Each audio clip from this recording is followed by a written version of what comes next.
I watched the face reveal of my favorite YouTuber. What I saw will always haunt me. I come from a small mining town in Arizona where there's not a lot to do except hike. It was a good but boring area to grow up. Our population was small with little to no crime. My father owned a quarry where a majority of the community's economic strength came from. He left me a sizable inheritance after he passed away. I bought a truck and a house out in the plains with a basketball court and a pool. That was the sole extent to my lavish spending, but it was all I needed.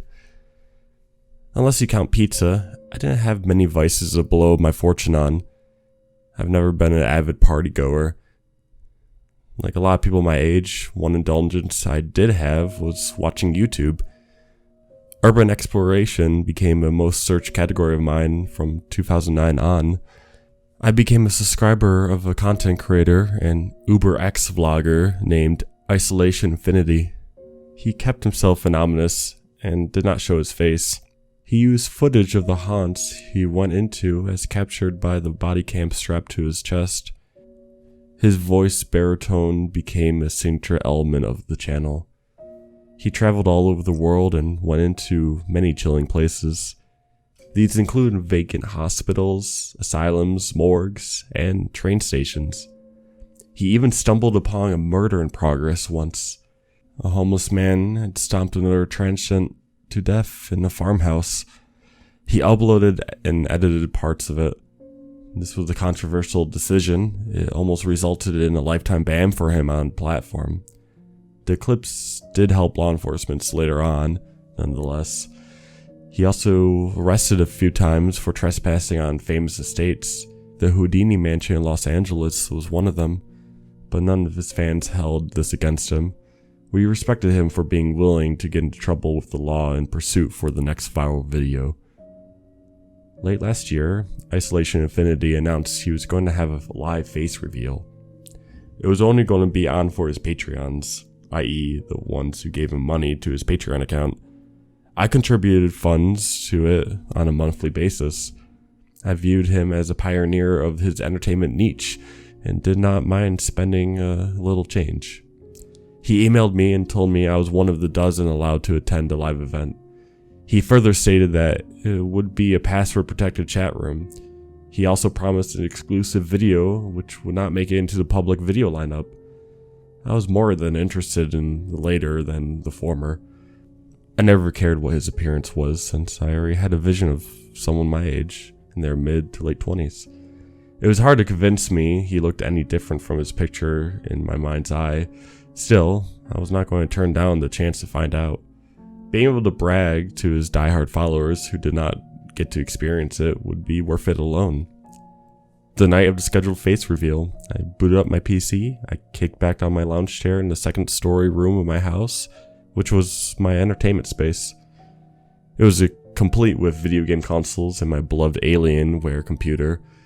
An open bag of pepper jerky and a bottle of ginger ale sat next to my keyboard. I went into my email. The password was in my inbox. I followed a link. It led me to the video room with nothing but a red wall and a baby blue frame. The caption, "Isolation Infinity will be on shortly," rested in the bottom of the screen. I expected a home studio and instead got what I appeared to be someone's dingy basement in need of a new coat of paint. What bothered me the most was the sound of heavy machinery whirling in the background. I wrote it off as bad plumbing. A man came into frame. He was slim and wore a trench coat with maroon buttons on his front. He reached down, grabbed the lens of the camera and shifted it upwards. The familiar voice we had all grown fond of started to count down. "Are you ready to see who I am?" Isolation Infinity asked.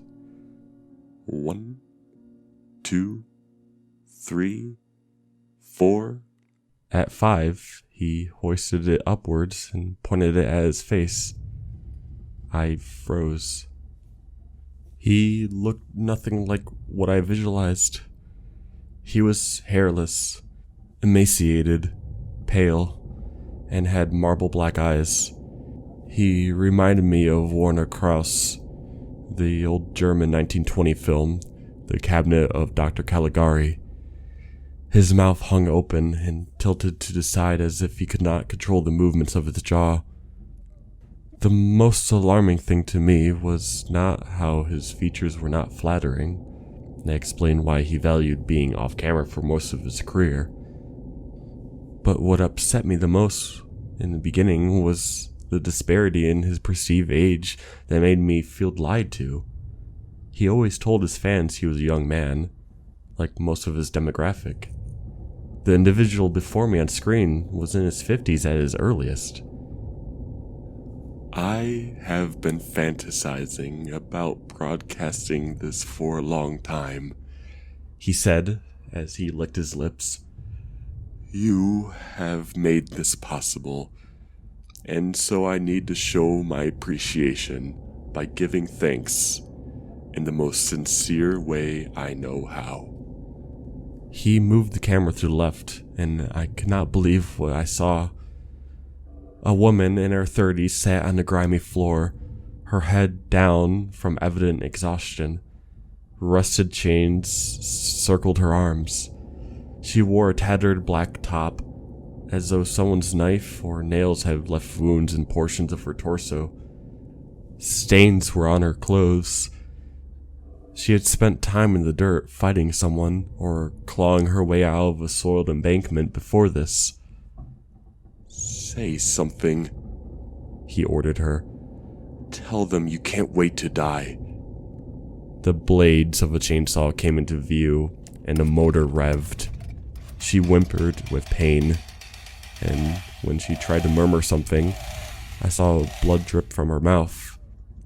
I dragged the mouse cursor over to the right hand of the screen to see how many people were in the chat. The answer I received left me weak.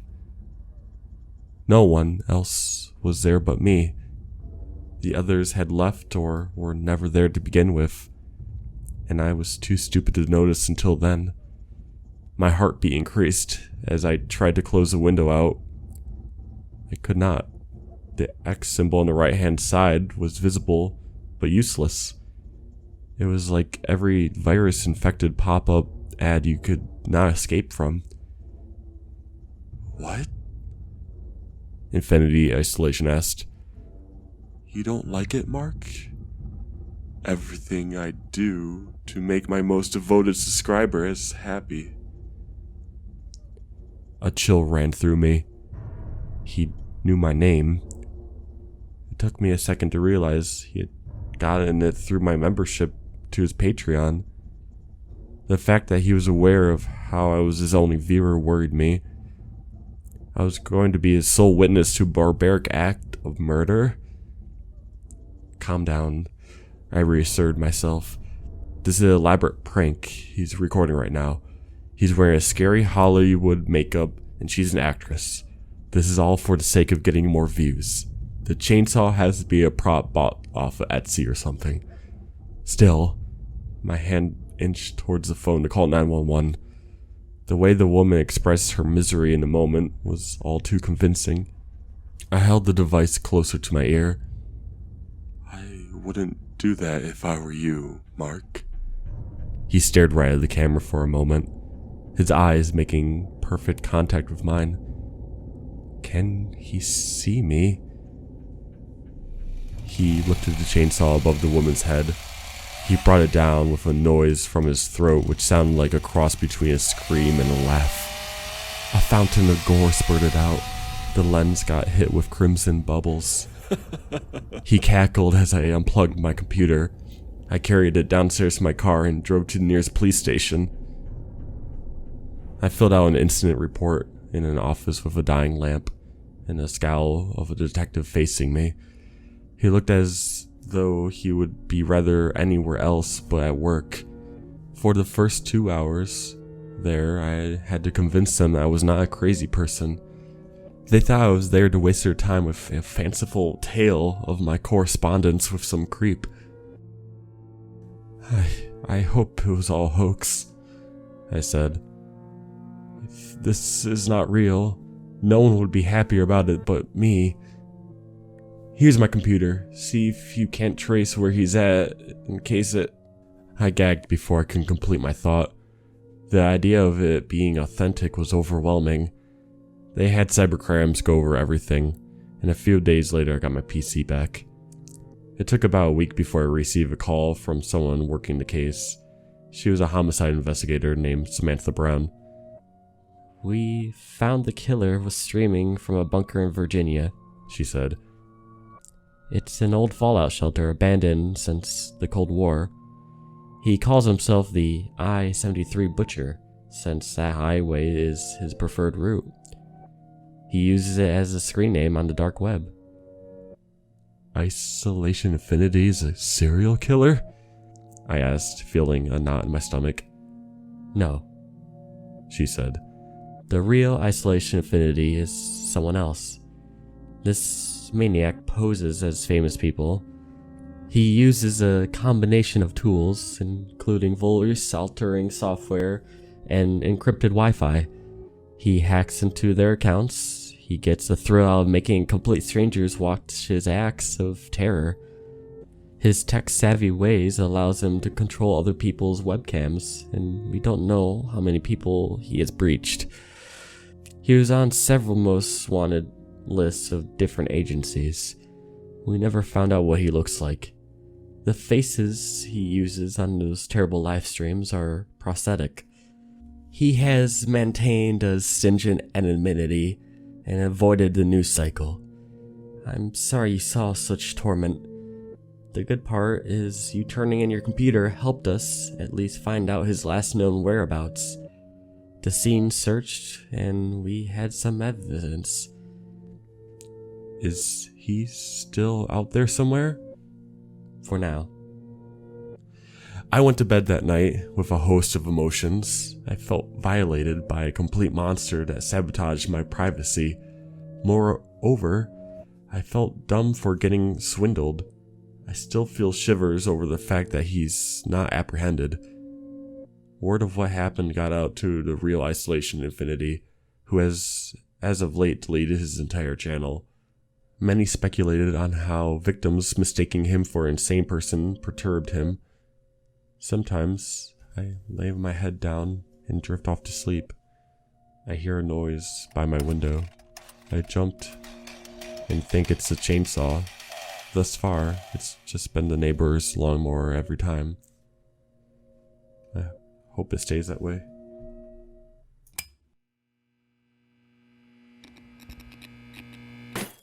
Subscribe.